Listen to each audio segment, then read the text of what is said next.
पश्चिम बंगाल में ममता बनर्जी की सरकार,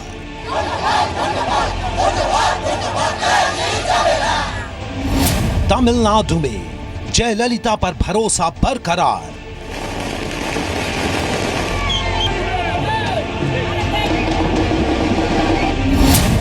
असम में पहली बार बीजेपी की सरकार,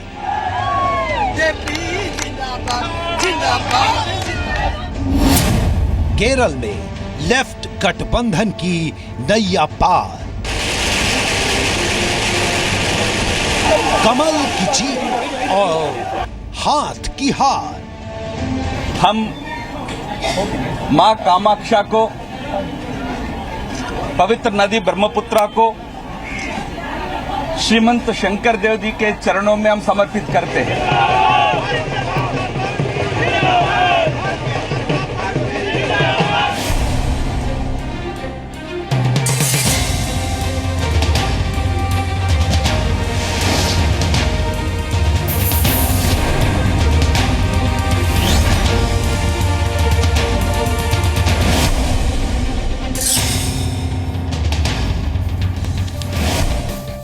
तो हम बात कर रहे हैं 5 राज्यों के चुनाव के ऊपर। असम में बीजेपी की जीत, बंगाल में ममता का परचम, केरल में कांग्रेस हो गई है सत्ता से बाहर, लेफ्ट की हुई है वापसी। वहीं तमिलनाडु में अम्मा पर एक बार फिर से भरोसा। पुडुचेरी इस वक्त हंग की तरफ आगे बढ़ती हुई, लेकिन कांग्रेस को वहां ज्यादा सीटें मिल रही हैं। प्रेम शुक्ला हमारे साथ मौजूद हैं बीजेपी की तरफ से, साथ ही साथ राजीव त्यागी भी मौजूद हैं और स्टूडियो में 2 खास मेहमान लगातार मेरे साथ बने हुए हैं। प्रेम शुक्ला जी, कितनी मिठाई खा चुके हैं सुबह से? डायबिटीज तो नहीं है? नहीं, डायबिटीज होगी नहीं ना, क्योंकि परिश्रमी लोगों को डायबिटीज नहीं होती है। और भारतीय जनता पार्टी में जो है परिश्रम की परंपरा है। जो मुफ्त में बैठे बिठाए जो है चुनाव का श्रेय लेते हैं, वहाँ डायबिटीज हो जाती है। और आपने देखा होगा कि राहुल गांधी जी जो हैं वो डायबिटिक हो गए होंगे। तो ये स्थिति है।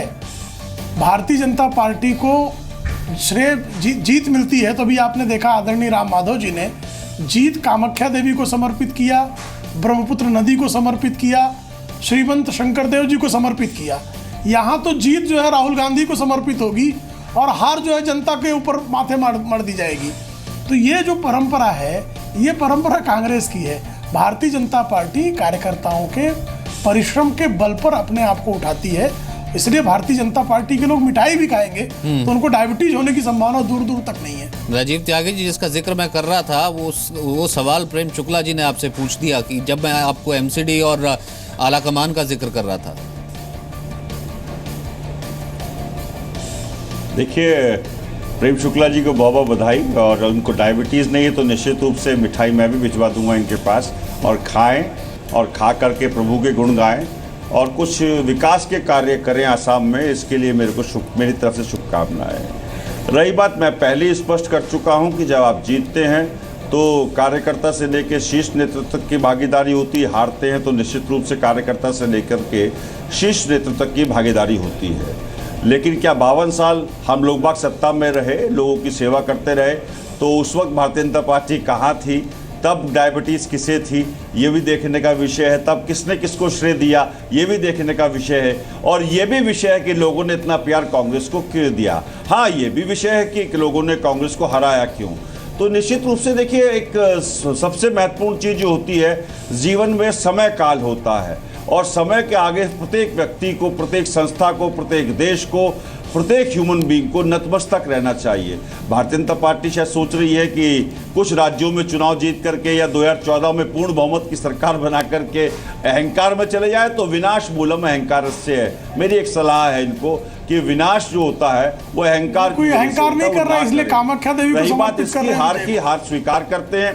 नहीं, मैं तो बीच में बोला नहीं था आपके।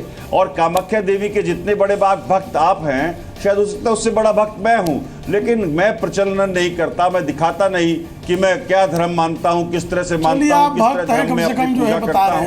ये मेरा नितांत व्यक्तिगत अनुभव है। देखिए, कांग्रेस का सेकुलरिज्म कहीं हाथ नहीं हो जाए आपके भक्त से। प्रेम शुक्ला जी, प्रेम शुक्ला जी, देखिए, सेकुलरिज्म का मतलब प्रेम शुक्ला जी कांग्रेस के लिए बहुत स्पष्ट है कि जो भी व्यक्ति अपने धर्म को मानता है वो स्वतः अपने धर्म को माने, लेकिन दूसरे के धर्म का भी अपमान ना करे। और ये कांग्रेस का मूलभूत सिद्धांत नंबर 1 है। नंबर 2 सिद्धांत कांग्रेस का प्रोग्रेसिव सोशलिज्म है, जिसको कहते हैं गांधी जी कहते मंदिर में जाने वाले भागीदारी हो विकास में। और तीसरा जो हमारा सिद्धांत है वो प्रजातांत्रिक मूल्यों की रक्षा करना। इन सिद्धांतों पे कांग्रेस 1885 से लेकर आज तक अडिग खड़ी है, आगे भी अडिग खड़ी रहेगी। पुनः जीत की बधाई, पुनः जीत की शुभकामनाएं। लेकिन मेरे ख्याल से इस वक्त इंट्रोस्पेक्शन तो जरूर हो रहा होगा ना हार का। अगर यहाँ पर सवाल लगातार बार बार हार के लिए उठ रहे हैं, गठबंधन करना पड़ रहा है, नहीं कामयाबी हो रही है, सीपी सिंह साहब आपको इसमें इन्वॉल्व करना चाहूंगा। क्या त्यागी जी इस हार से या कांग्रेस आलाकमान इस हार से ले सकता है कि अब क्या वक्त है 2019 या अगले साल के चुनाव को देखते हुए भी कि कहीं ना कहीं वो गांधी परिवार से थोड़ा सा मोह मुक्त किया जाए, आसपास भी देखा जाए, ऐसा नहीं है कि और भी नेता नहीं है और उन तरफ भी थोड़ा सा परिश्रम किया जाए। देखिए, बिल्कुल कांग्रेस के बारे में आज एक जरूरत यह है कि न सिर्फ कांग्रेस के लोग बल्कि दूसरे लोग भी एक नए नजरिए से देखें। अगर आप फर्ज करिए कि देश में राष्ट्रीय पार्टी के रूप में सिर्फ भारतीय जनता पार्टी ही रहती है तो देश में लोकतंत्र के लिए कोई अच्छी बात ये नहीं है। हमें एक विपक्ष हमेशा चाहिए और इस अर्थ में आप देखेंगे तो आज भी राष्ट्र व्यापकता की बात करेंगे तो कांग्रेस भाजपा से ज़्यादा राष्ट्रव्यापी पार्टी है। भले ही उसकी हार हो रही है, उसके वोट के परसेंटेज कम रहे हैं, तो उनके लिए देखना यह है कि भले मोदी जी कहें या भाजपा कहे कि हमको कांग्रेस मुक्त भारत चाहिए, ये उनका काम है, वो तो कहेंगे, लेकिन कांग्रेस के लिए जरूरी यह है अगर उसको बने रहना है तो उसको वंश मुक्त होना पड़ेगा। क्योंकि आज ही देखिए, अभी कल या परसों में कहीं पढ़ रहा था कि प्रियंका लाओ देश बचाओ या प्रियंका लाओ कांग्रेस बचाओ। अरे भाई, आपकी पार्टी में एक से एक युवा नेता है, बेचारे मैं उन युवा नेताओं का नाम लेकर के उनकी राजनीतिक परेशानी नहीं बढ़ाना चाहता, लेकिन वो निश्चित रूप से हमारे गांधी परिवार के सदस्यों से कहीं ज़्यादा मेधावी और समर्थ हैं। क्यों नहीं आप देश से प्रतिभा को लेते और उनको आप आगे बढ़ाते? एक राष्ट्रीय पार्टी को आपने फैमिली बिजनेस बना के रख दिया है। जब आप फैमिली बिजनेस बना के रख देंगे, पार्टी के अंदर के लोकतंत्र का हनन कर देंगे, तो फिर देश में लोकतंत्र कैसे ले जाएंगे आप? सी बात। और समीक्षा की जब बात की जाती है तो सभी जो हम ये कहते हैं कि पहलू है उसे भी खंगाला जाता है। जी त्यागी साहब, आप इसका जवाब देना चाह रहे थे, जी बोलिए। देखिए, मेरे मित्र ने, मैं अभी टीवी स्क्रीन मेरे सामने नहीं है, मुझे पता नहीं कौन सा जन बोल रहे थे, लेकिन उन्होंने कहा कि कांग्रेस का वोट परसेंट, निश्चित रूप से मैंने कहा असम में हमारा वोट परसेंट बीजेपी से ऊपर है, लेकिन बीजेपी गठबंधन में चली गई, इसलिए बीजेपी सीटों के मामले में आगे बढ़ गई और जो जीता वो सिकंदर होता है साहब, इसमें कहीं कोई दो राय नहीं है। जो जीता वो सिकंदर होता है। When you win there several fathers to take, when you lose you're orphan. तो ये कहावत है और उस कहावत को प्रत्येक व्यक्ति को उसको स्वीकार करना चाहिए।